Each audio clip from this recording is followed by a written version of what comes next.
as you guys know, the NFL draft has just come to a close. It was a very, very good draft for a lot of teams, but of course, the team that I always talk about are the Atlanta Falcons. As you can see, I'm probably the world's biggest Atlanta Falcons fan of the decade. But of course, before I get into this video, make sure to like, subscribe, turn on the notification bell, guys. Help me out a little bit. And without further ado, let's get right into this video.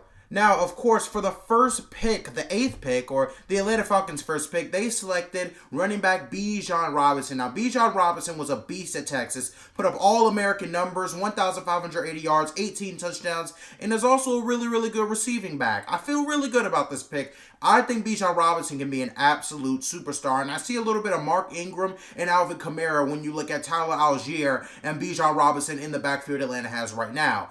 Now, this does prompt questions about Cordell Patterson. Is he going to serve as a third running back, or is he going to kind of be, a wide receiver, a hybrid, maybe a flex position? You never know. But overall, I think this was a really, really good pick. I know why people are complaining about it. Maybe we should have gotten an offensive tackle or offensive guard. Maybe we should have gone and got a defensive end or a pass rusher. But I really like this pick. I think Atlanta went for the best guy available, and I really, really like it. I love Bijan Robinson. I'm a big fan of this pick personally. Now, going over to round 2, the 38th pick. The Atlanta Falcons selected Matthew Bergeron. Now, Bergeron went to Syracuse, and he was amazing at the offensive tackle position. He even made second-team all-conference. He was that level kind of player. He's 6'5", 318 pounds, has long arms. He had a really good combine as well and showed his athleticism with a 30-inch vertical. This was really, really needed. Atlanta needed an offensive tackle / offensive guard. They got that, and I think this is ultimately a really good pick and can help our passing and running game.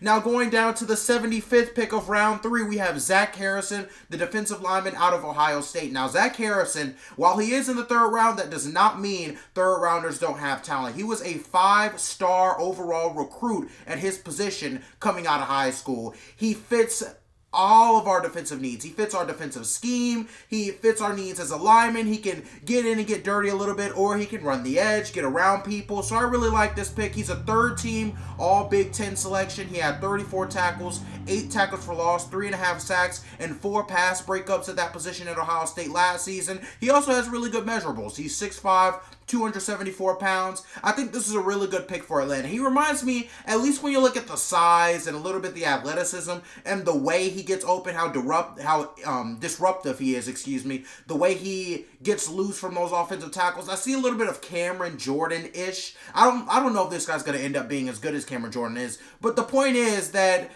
he's doing really, really good, and I think our general manager and our owner did really, really good with this pick.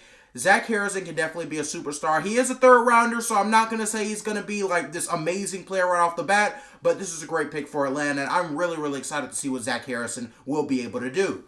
Now, going to round 4, pick number 113, possibly the steal of the draft, Clark Phillips. Clark Phillips is a cornerback from Utah. He might be one of the best players in the draft. Definitely one of the biggest steals of the draft. He was a first-team AP All-American. He was a Jim Thorpe Award finalist. He won his conference Defensive Player of the Year. He had 6 interceptions in 12 games. This is absolutely amazing value for a 4th-round pick. Now, while his combine wasn't all the most impressive, he didn't run a 4.4. He didn't run that 4.3. He's not uber athletic. This dude can definitely get some things done. 6 interceptions in 12 games is something you definitely look for in a corner. That means his speed is pretty good. Maybe his athleticism is lacking. But usually, when you look at the mind of a cornerback, when you look at that football IQ, that's what that usually means when you have a guy that's lacking athleticism. It means that their IQ is fantastic. It means that they can see different things that not every cornerback or DB is able to quite see on the field. So Clark Phillips, really, really good pick in the 4th round. I think that's amazing, amazing value for that kind of selection.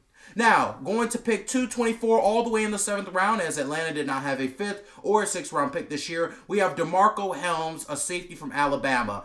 Now, he's been one of Alabama's starting safeties for the last couple of seasons. It's pretty much all you need to know, right? I mean, Alabama always has some fantastic safeties. He had 108 tackles this season with 7 pass breakups. He had a subpar combine, which is probably why he went so low. But anybody's going to be happy with an Alabama defensive back who's a tackling machine as a 7th round pick. Will this guy be a superstar? Probably not. But I definitely think he can be a very productive player at the NFL level. And that's why I love this pick in the 7th round for the Atlanta Falcons. Now, of course, going to pick 225, the very next pick in the same 7th round, we have Javon Gwynn, a guard from the University of South Carolina. He was 2nd team all-conference in the SEC, by the way.